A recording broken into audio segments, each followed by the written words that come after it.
നേപ്പാൾ മുൻ പ്രധാനമന്ത്രി കെ.പി. ശർമ്മ ഒലി അറസ്റ്റിൽ. ജൻസി പ്രക്ഷോഭങ്ങൾ കൈകാര്യം ചെയ്യുന്നതിൽ വീഴ്ച വരുത്തിയെന്ന കണ്ടെത്തലിനെ തുടർന്നാണ് അറസ്റ്റ്. മുൻ ആഭ്യന്തരമന്ത്രി രമേശ് ലേഖാക്കും അറസ്റ്റിലായി. നേപ്പാളിൽ ബലേന്ദ്ര ഷായുടെ നേതൃത്വത്തിൽ പുതിയ സർക്കാർ അധികാരത്തിന് വന്നത് പിന്നാലെയാണ് നടപടി. വിവരങ്ങളുമായി വൈഷ്ണ പ്രഭാകരൻ ചേരുന്നു.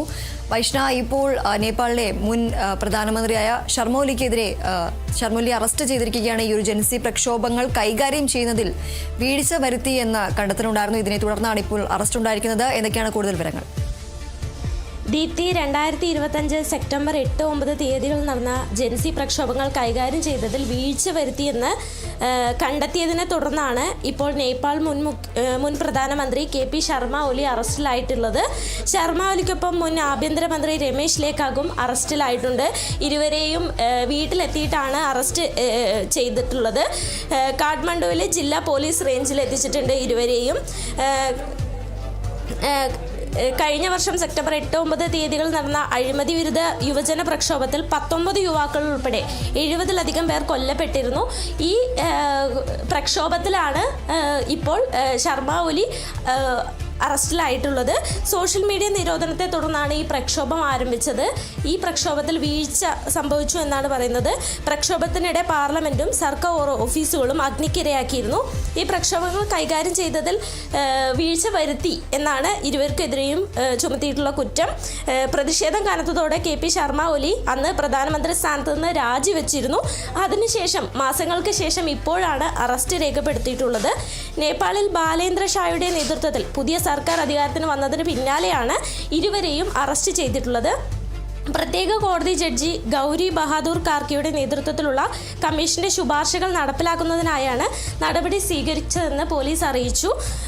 ആരും നിയമത്തിന് അതീതരല്ല എന്നാണ് ഒലിയുടെ അറസ്റ്റിന് പിന്നാലെ പുതിയതായി നിയമിതനായ ആഭ്യന്തരമന്ത്രി സുഡാൻ ഗുരുങ് പ്രതികരിച്ചത്.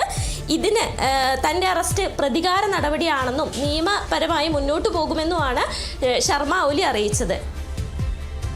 ശരി, എന്തായാലും ജൻസി പ്രക്ഷോഭങ്ങൾ കൈകാര്യം ചെയ്യുന്നതിൽ വീഴ്ച വരുത്തി എന്ന കണ്ടെത്തലിനെ തുടർന്ന് ഇപ്പോൾ നേപ്പാൾ മുൻ പ്രധാനമന്ത്രിയായ കെ.പി. ശർമ്മ ഒലിയെ അറസ്റ്റ് ചെയ്തിരിക്കുകയാണ്. മുൻ ആഭ്യന്തരമന്ത്രിയായ രമേശ് ലേഖാക്കും അറസ്റ്റിലായിട്ടുണ്ട്. നേപ്പാളിൽ ബലേന്ദ്ര ഷായുടെ നേതൃത്വത്തിൽ പുതിയ സർക്കാർ അധികാരത്തിൽ വന്നതിന് പിന്നാലെയാണ് ഈ ഒരു നടപടി ഉണ്ടായിരിക്കുന്നത്. വൈഷ്ണ പ്രഭാകരനാണ് വിവരങ്ങൾ നൽകിയത്.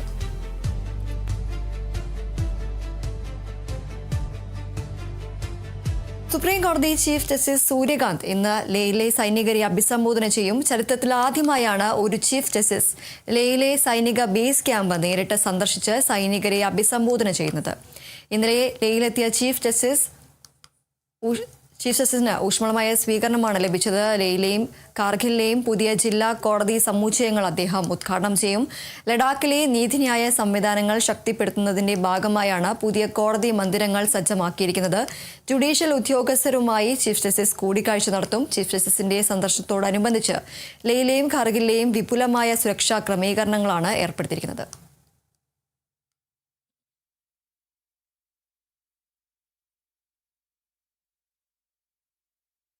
നീലഗിരിയിൽ നിയന്ത്രണം വിട്ട ജീപ്പ് പെട്രോൾ പമ്പ് ജീവനക്കാരിയെ ഇടിച്ചു തെറിപ്പിച്ചു. നീലഗിരിയിലെ ബിദർഘാടാണ് സംഭവം. 35-കാരിയായ സൗമ്യയാണ് ജീപ്പ് ഇടിച്ചു തെറിപ്പിച്ചത്. പെട്രോൾ പമ്പിലെ ജോലി ചെയ്യുന്നതിനിടെ സൗമ്യയുടെ ദേഹത്തേക്ക് നിയന്ത്രണം വിട്ട് ജീപ്പ് ഇടിച്ചു കയറുകയായിരുന്നു. സാരമായി പരിക്കേറ്റ സൗമ്യയെ ബത്തേരി സ്വകാര്യ ആശുപത്രിയിൽ പ്രവേശിപ്പിച്ചിരിക്കുകയാണ്. അപകടത്തിന്റെ ദൃശ്യങ്ങൾ പുറത്ത്.